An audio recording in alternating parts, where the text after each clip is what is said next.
Saints 365 is a passion project to glorify God and honor His saints. This project is based upon the book, The Lives of the Saints by Father Alban Butler.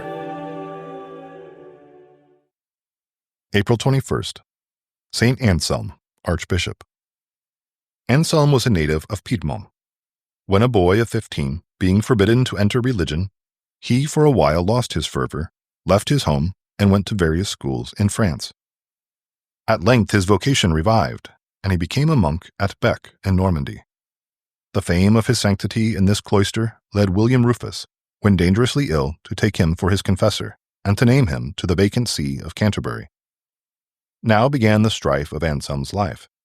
With new health, the king relapsed into his former sins, plundered the church lands, scorned the archbishop's rebukes, and forbade him to go to Rome for the pallium. Anselm went, and returned only to enter into a more bitter strife with William's successor, Henry I.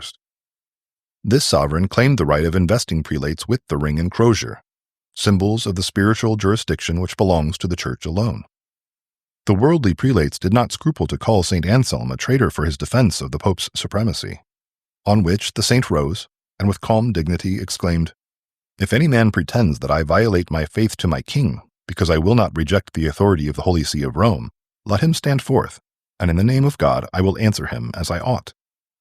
No one took up the challenge, and to the disappointment of the king, the barons sided with the saint, for they respected his courage, and saw that his cause was their own. Sooner than yield, the archbishop went again into exile, till at last the king was obliged to submit to the feeble but inflexible old man. In the midst of his harassing cares, St. Anselm found time for writings which have made him celebrated as the father of scholastic theology, while in metaphysics and in science he had few equals. He is yet more famous for his devotion to Our Blessed Lady, whose feast of the Immaculate Conception he was the first to establish in the West. He died in 1109. Reflection. Whoever, like St. Anselm, contends for the Church's rights, is fighting on the side of God against the tyranny of Satan. Also celebrated on April 21st, St. Conrad of Parzham, Confessor. St. Conrad was born in Parzham, Bavaria, in 1818. He was the 9th of 10 children and came from a deeply religious family. Known in the village as the Little Angel, he used to gather his schoolmates about him and say the rosary with them.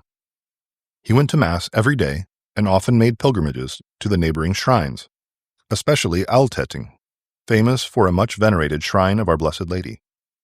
He made a mission at Ehring, walking the distance of 24 miles every day for 8 days. For 9 years, he visited his confessor at Aigen, a distance of 20 miles, which he made on foot to and fro. Lack of talent prevented him from becoming a priest, so he decided to become a lay brother in the Capuchin order. After his profession, he was immediately stationed at Altetting, at which friary he spent more than 40 years as doorkeeper.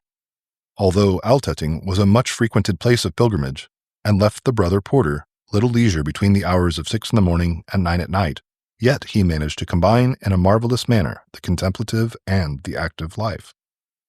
His rosary was always in his hands, and his favorite saying was, "The crucifix is my book."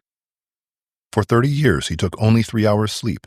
He would rise up for the midnight office and spend the rest of the night in prayer. He was remarkable for his imperturbed patience with the hundreds he met as porter, for his humility and love of his fellow men, especially children and the handicapped. He had great devotion for the Eucharist, the Passion, and the Blessed Virgin. Throughout his exemplary life, he carried on a great apostolate among the pilgrims, which bore fruit throughout Germany. He seemed to have the gift of reading hearts, and there were occasions on which he manifested a strange knowledge of the future. He died in 1894 and was canonized in 1934. Reflection. The life of St. Conrad is proof that no matter how busy we are, no matter how lowly our condition, we can, by cooperating with the grace of God, rise to great heights of sanctity, and so, by good example, can edify others and bring them also closer to God. St. Anselm and St. Conrad of Parzham, pray for us. Saints 365 is narrated by Rob Roller, edited by Josh Bach, and produced by Our Local Parish Productions. Funding for this project is made possible by Catholic businesses. please go to the business directory at ourlocalparish.com to support these generous businesses. Thank you for listening. God bless.